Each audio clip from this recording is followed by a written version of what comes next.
사사기 6장 25절에서 27절 우리 함께 읽도록 합니다. 그날 밤에 여호와께서 기드온에게 이르시되 내 아버지에게 있는 수소 곧 7년 된 둘째 수소를 끌어오고 내 아버지에게 있는 바알의 제단을 헐며 그 곁에 알세라상을 찍고 또 이 산성 꼭대기에 내 하나님 여호와를 위하여 규례대로 한 제단을 쌓고 그 둘째 수소를 잡아 내가 찍은 아세라 나무로 번제를 드릴지니라 하시니라. 이에 기드온이 종 10사람을 데리고 여호와께서 그에게 말씀하신 대로 행하되 그의 아버지의 가문과 그 성읍 사람들을 두려워하므로 이 일을 감히 낮에 행하지 못하고 밤에 행하니라.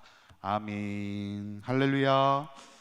우리 지난 시간에 이제 사사 기드온을 보면서 하나님이 그에게 미디안 족속을 한 사람 치듯 하리라, 어떻게 보면 용기와 격려를 주시게 됩니다. 그리고 양털 뭉치에만 이슬이 맺히는 어떤 표징을, 확증을 주게 되시죠. 이제 하나님으로부터 용기를 얻고 또 확증을 얻게 된 기드온에게 이제 하나님이 이렇게 말씀하십니다. 25절에 있는 말씀, 그날 밤에 여호와께서 기드온에게 이르시되 내 아버지에게 있는 수소 곧 7년 된 둘째 수소를 끌어와서 내 아버지에게 있는 바알의 제단을 헐며 그 곁에 아세라상을 찍으라는 거예요. 첫 번째 해야 될 게 뭐냐면 바알의 제단을 헐고 아세라상을 찍으라는 겁니다.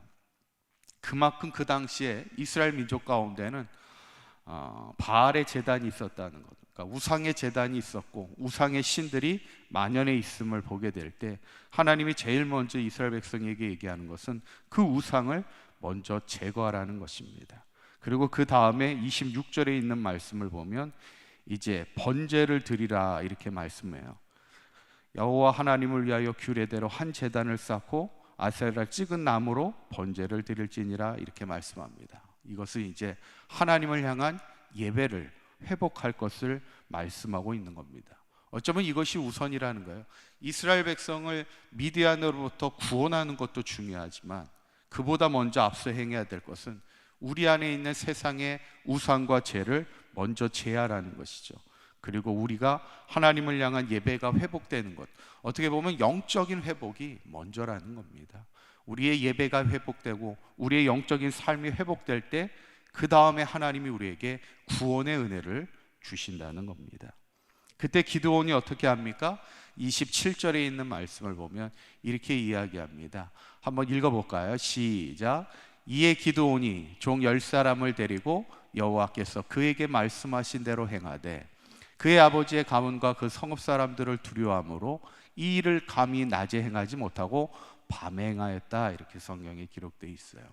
어쩌면 아버지의 가문의 사람들과 그 성읍 사람들이 바알 신에 빠져 있었다는 얘기예요. 그렇기 때문에 기드온이 쉽게 그것을 하기가, 바알을 제단을 무너뜨리고 우상을 찍어내기가, 그 성읍 사람들이 전체가 거기에 빠져 있으니까 그것을 제하는 일이 아직은 두려웠다는 얘기예요. 기드온이 그렇게 믿음의 용기 있는 사람이 아직은 아니었지만 그래도 이제 시작이 되고 있는 겁니다.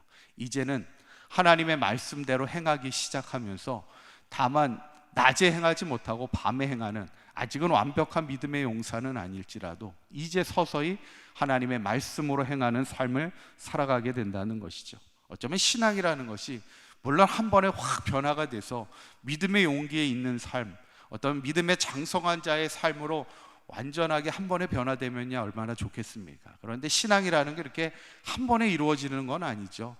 점진적인 신앙의 성장과 성숙을 이루어 나가는 것이 중요하죠. 어떻게 보면 오늘 기드온은 그 시작을 알고 있는 겁니다. 그동안 소심하고 겁 많았던 기드온에게 하나님이 용기를 주셨고 확증을 주셨을 때 그 변화가 시작됐다는 거예요. 지금 비록 아직은 두려워서 밤에 행할 수밖에 없는 그의 믿음이었지만 그는 이제 믿음의 사람으로서 또 말씀의 사람으로서 변화되기 시작하는 것. 어쩌면 우리의 신앙도 처음보다는 나중이 좋아야 되는 거예요. 항상 커가는 신앙이 돼야 됩니다. 우리의 인생도 처음보다는 나중이 좋은 우리의 삶이 돼야 되지 않겠습니까? 마지막이 아름다운 신앙의 삶을 우리가 살아가야 되죠. 그때 기드온의 이름을 하나님이 바꿔주세요. 뭐라고 바꿔주십니까? 32절에 있는 말씀을 보면 이렇게 얘기합니다. 한번 읽어봅니다. 시작. 그날에 기드온을 여룻바알이라 불렀으니 이는 그가 바알의 제단을 파괴하였으므로 바알이 그와 더불어 다툴 것이라 함이었더라. 이렇게 한 거예요. 기드온의 이름이 여룻바알이 되는 순간입니다. 여룻바알이라는 뜻의 의미가 뭐냐면 바울과 다툰 자라는 얘기예요. 그리고 바울과 다퉈 이긴 자라는 그런 의미를 가지고 있어요. 이제 어떻게 보면 겁 많고 소심한 기드온이 이제는 바알과 싸워 다툴 수 있는, 그리고 바알과 싸워 이길 수 있는 믿음의 사람으로 변화되기 시작했다는 것. 그래서 나중에는 뭐예요? 기드온이 300명의 용사를 데리고 미디안 족속을 다 멸하는 것을, 그런 믿음의 용사가 되는 것을 우리가 보지 않습니까?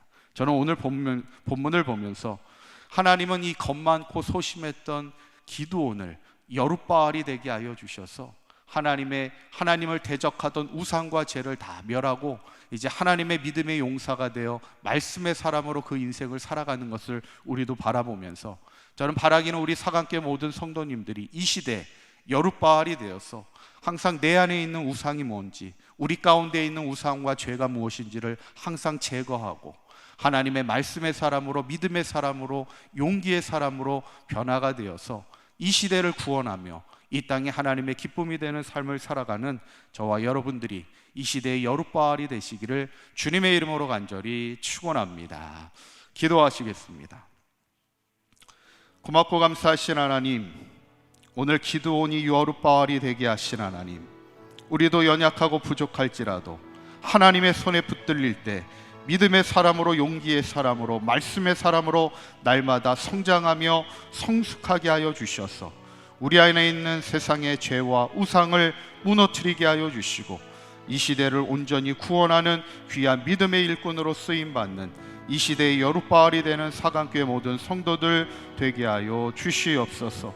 코로나의 이 어려움 속에 이 시대와 이 민족 가운데 있는 이 땅에 있는 모든 우상들이 무너지게 하여 주시고 하나님을 향한 예배가 회복되는 이 나라와 민족이 될 수 있도록 축복하여 주시옵소서. 우리 주 예수 그리스도의 이름으로 기도하옵나이다. 아멘.